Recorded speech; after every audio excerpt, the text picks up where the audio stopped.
Tyler, very quickly here, the status of the grassroots. The grassroots is on fire. Talk about the need to activate the grassroots, and we're going to be doing something at Turning Point Action to give Trump his cabinet.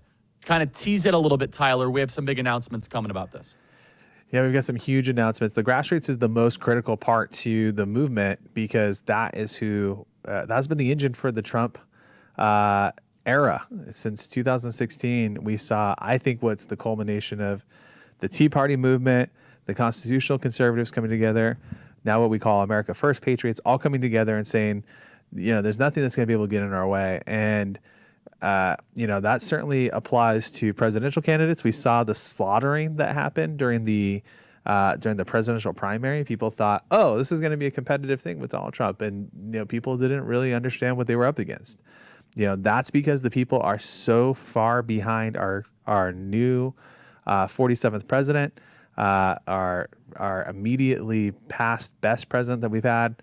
And that is not going to go well for senators who get in the way. And so, our campaign that we're going to be rolling out very quickly here, and a huge thanks to Charlie, who's been the brainchild behind much of it, which is going to be give Trump his cabinet.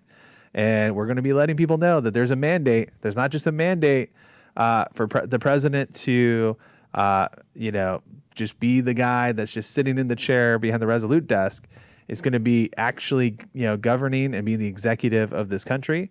And we can't do that if we don't give him his people. And so the senators are going to learn a harsh lesson, a reality, and they're going to come face to face with that mandate themselves if they don't get themselves out of the way. I can't imagine what their argument is going to be, Tyler, if they voted for Merrick Garland and they won't vote for Matt Gaetz. This will send the grassroots on fire. Yeah, Charlie, it just reminds me of Jeff Flake, and we'll tell the story about Jeff Flake here over and over again here in Arizona. When he was in office, he became best buddies with Barack Obama, would shoot hoops with him. And he went out and just decided he would approve all of Barack Obama's cabinet appointments. And a lot of people start scratching their heads. They go, hey, Senator, you were one of the most conservative members of Congress. What the heck are you doing playing basketball with Barack Obama and approving all these Senate appointments? And the guy turned. He was doing all these things. And then when Trump got in, if we remember correctly, he was one of those voices that stood in the way and said, you know what, I'm not going to vote for any of President Trump's people. And people said, hey, if you were going to vote for, some of these awful, Obama appointees, why won't you vote for, really some real normie Trump cabinet appointments? And if you remember, he was also one of the people that stood in the way for the Supreme Court issues and everything else before he ultimately chose not to run for re-election. That's what the outcome was for Jeff Flake, Senator Flake, who is now a card-carrying Democrat who's going out working for Joe Biden. It's ruined his career completely.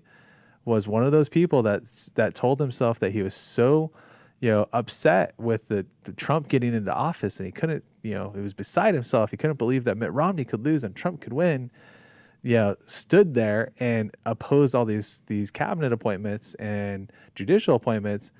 That's what's going to happen to all these other senators. They're going to get Jeff Flaked, is what's going to happen to them.